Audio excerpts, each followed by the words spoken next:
Ayun mga ka-angel, magandang umaga sa inyo lahat dyan. Ito, magmawi na naman tayo sa ating takunan na variety. Dwarf po ito. Ayun, may nag-request mag-Tagalog muna tayo ngayon. Kasi hindi niya maintindihan yung Bisaya. Yung mga supporters natin dyan, shoutout sa inyo sa iba't ibang lugar. Yan, magano naman tayo, mag-Tagalog. Para maunawaan din ang ating ibang supporters. Yung mahilig sa tanim, sa farming. Ayan mga ka-angel, ito meron naman tayong ngayon session dito, magano tayo, mag-mower ng ating takunan. Ayan o, kasi ito bali magtatatlong buwan na itong mga kabayan. Ganda ng kanyang dahon, may maglabas naman ng dahon niya, panibagong dahon. Ito, mag-spray naman tayo ngayon ng maintenance, foliar, dietine, insecticide at saka fungicide. Ito yung ina-apply natin palagi every month o 2 months. Nag-apply po tayo. Kung may budget kayo, pwede every month. Yan, kasi importante talaga sa ating mga tanim. Ayan po yung mga takunan natin, kasi kailangan po natin mag-run weeding sa ating paligid ng ating dwarf na takunan para ma-prevent natin sa mga insekto, fungus. Ayan, kasi palaging umulan, kaya tuloy-tuloy yung natin pag-alaga. Maraming nagtatanong kung bakit po tayo palaging nag-alaga ng ating mga tanim. Kasi ito yung full time full time investment po ito mga ka-angel. Ito yung magandang investment, yung farming. Kasi maganda pag may mga tanim tayo. Ayan kasi nakikita po natin ito na lusog ng ating mga tanim. Lumalaki na sila, 3 buwan na. Ayan, kaya mag-mower tayo. Napakaganda pag may mga tanim po tayo, kasi yan, makapagbinta po tayo sa market. May mga konsumo po tayo, makain. Ayan, yung mga takunan natin, mawira natin. At saka tumutubo na yung mga saging, yung mga saha. Kailangan bawasan natin, pull out natin, kasi kailangan natin talagang focus tayo dito sa ating takunan. Kaya lagi pong tinatanong ng ating mga ka-angel po natin, mga supporters natin, bakit po tayo nag-invest sa farming o lagi tayong pumupunta dito. Yan, talagang ginagawa po natin ito para malagaan po natin ating mga tanim. Napaka-importante yung monitoring, yung pangailangan natin mga tanim tulad nito. Kailangan natin siya na-sprayhan at saka mag-abono tayo para tuloy-tuloy yung tingkad ng kanyang mga dahon. Okay, mower tayo. Ito, may mower tayo. Salamat kay Mrs. sa sponsor itong ating mower. Napakalaking bagay ito. Ayan, malaking tulong ito sa ating pagpa-farming, itong mower natin. Kaya tuloy-tuloy lang yung pag-aalaga natin sa ating mga tanim.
Ayan, ang ganda tingnan pag malinis yung natin paligid ng ating niyog. Ayan, tanggalin natin yung ito. Tanggalin natin itong mga sapal. Yan. Tuloy-tuloy lang tayo sa ating mga ginagawa sa ating pagpa-farming. Kasi ito, madali lang ito magbunga. Madali lang yung panahon. 3 years, wala na, mag-start ito mag-fruiting. Kaya, tiis-tiis na po tayo. Yung ano natin, yung sikreto ng ating pagtatanim, yung pag-aalaga natin sa ating area, kailangan matiisin po tayo. Yan, kailangan na handa tayo sa anong mangyari ganap sa ating area. Sikreto natin, matiisin, tiyaga. Yan. At hindi lang mawala ng pag-asa sa ating pagtatanim. Dahil magbunga din ito. Hintayin lang natin yung tamang panahon. Ito yung ginagawa natin. Hindi tayo dito full time sa ating area kasi lagi po tayong hatid sundo tayo ni Mrs. sa kanyang work. Tayo yung driver niya. Kahit na ganun yung pamaraan, pinupuntahan pa rin natin yung area natin. Minumonitor po talaga natin. Kaya hindi tayo nagsasawa sa asikaso ng ating mga tanim. Yun po yung sikreto natin mga kabayan. Saka yung kay mga pangailangan ng ating mga tanim. Ito, magmawar tayo dyan.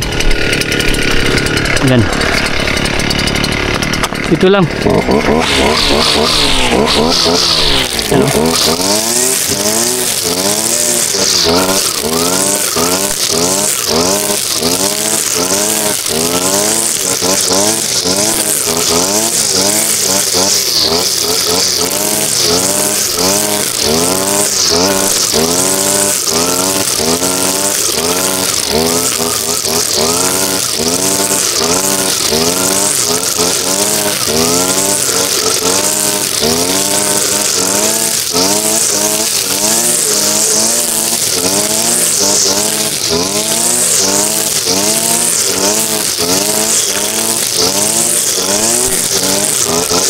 Yan o. Ganda ng kaning tindig ng ating takunan. Yan.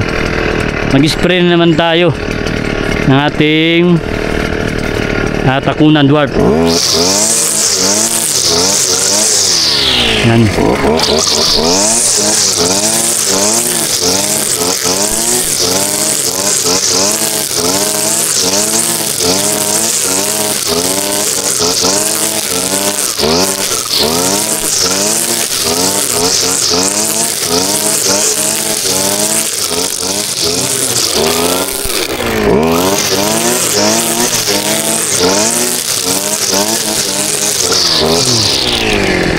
Tingnan pag malinis yung mga tanim natin. Yung mga tanim dito yung mga natin, mga takunan dwarf. Ito yung natin 3 months old ng mga takunan natin. Kaya dahan-dahan na natin na yan.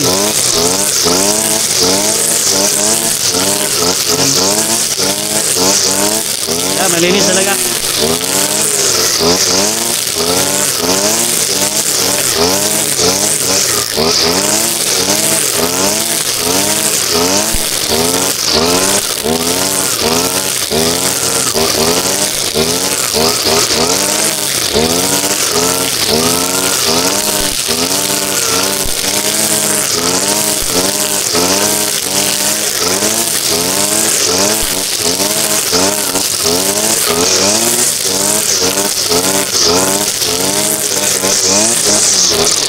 Yan o. No.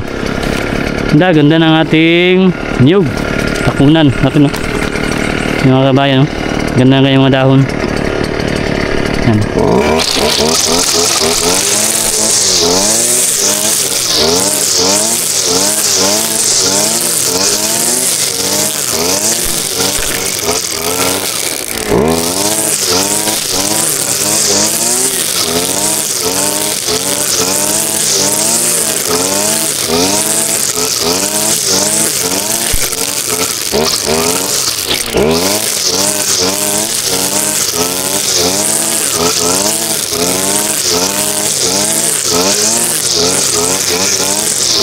No. Yan o. Yan. Kailangan malinis. Tapos magamuno din tayo. Yan, may ano pa tayo. Yan o. Yung mga takunan natin. Kasi mabilis na tumubo yung mga dahon ng mga damo. Kaya habulin natin na hindi siya dapuan ng mga insekto at saka hindi matakpan ng mga damo. Yun po yung importante sa ating mga tanim. Kaya mag-spray naman tayo ng maintenance dito mga kabayan para ma-prevent natin yung mga takunan natin na dwarf. Yan o, ganda na, malinis na. Tsaka magtanggal tayo ng magtanggal tayo ng mga saha ng ating mga kardaba. Kasi dito, kardabahan natin ito. Kaya pinulatan natin yung mga kardaba natin. Kasi puro mga takunan yung itinanim natin dito. Ayan o, yung mga takunan natin. Kasi napaganda ng investment ng coconut farming. Kasi maganda yung kitaan. At saka low maintenance din yung niyog farming. Kaya ayan mga kabayan, mga ka-angel po natin. Kaya tuloy-tuloy tayo sa ating pag-asikaso ng ating mga tanim. Kaya kadalasan maraming nagtatanong bakit po tayo na gano'n talaga pursige dito sa ating pagpa-farming. Kasi ito naman yung natin, source of income balang araw, pang retirement namin ni Mrs. And habang nag-work pa siya, ito magtanim tayo habang may area pa tayo, at saka alagaan po natin yung mga tanim natin para pagdating ng panahon ito magbigay talaga ng magandang bunga. Saka ito tanggalin natin yung mga tanggalin natin yung mga saging, mga trunk, dalhin natin ito kailangan mabawasan natin yung mga saha. Saka ito mga ka-angel, gamitin natin ito sa gulayan ni Mrs. sa paaralan. Kasi tayo ang kinuha ng mga gulayan. Ito organic na fertilizer natin. Lagyan natin ng tubig. Tantarin natin ito. Himay-himayin natin. Sunod, lagyan natin ng tubig. Lagyan natin sa laton natin. Tapos tayo. Lagyan natin ng molasses. Ito yung ginagawa natin ng dilig natin sa ating mga gulay, mga halaman. Maganda po ito mga kabayan, mga ka-angel, pang fertilizer organic ng ating mga tanim. Ito yung puno, yung trunk ng ating mga kardaba o saging. Kasi puno ito ng potassium, calcium, yan. Ito nitrogen, kaya ito maganda pang abono natin, pang dilig. Tanggalin natin ito. Yan, dalhin natin sa downtown. Kasi tayo ang ginawa na kinuha tayo ang mag-prepare sa gulayan ni Mrs. sa kanyang mga kasama sa grade 3 sa Magallanes. At yung grade 1 din, shoutout din sa grade 1. Nag-request din sa atin, mag-order ng DIY na gulay. Mga gulayan sa paralan. Tayo ang magawa. Kaya ito, nag-prepare tayo nabisi tayo sa gulayan sa paralan mga ka-angel. Kaya dalahin natin ito. Malaking tulong ito. Malaki ang tulong dito sa mga halaman. Kaya ito, tantarin natin, lagyan natin sa sako, dalahin natin sa downtown. Doon natin i-prepare. Ayan So ayan, marami pa tayong gawin. Mag-mower pa tayo ngayon. Maganda yung panahon kasi hindi masyado mainit.